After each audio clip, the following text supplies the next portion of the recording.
we were talking about what's in color a little bit ago, and I had one or two little flowers on my roses, and then they just exploded this week.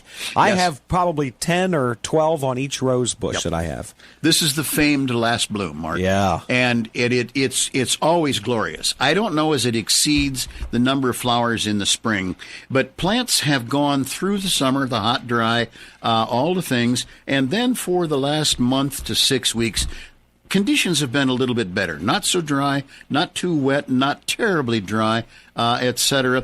And they have set buds, and right now it's bouquet time again. I don't have quite the same relationship in numbers that you have, but I've gone yet the next step.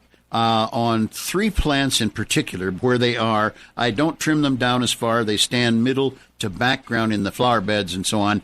And I leave the last bloom that they had of significance, I leave that alone. I don't prune.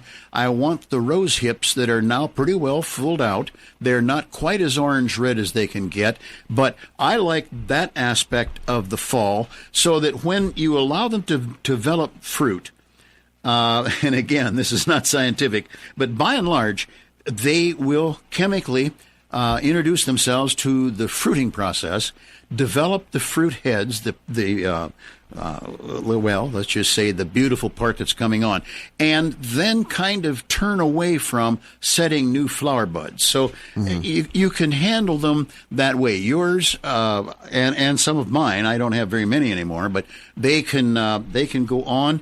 Some I leave for the hips, and happy both ways.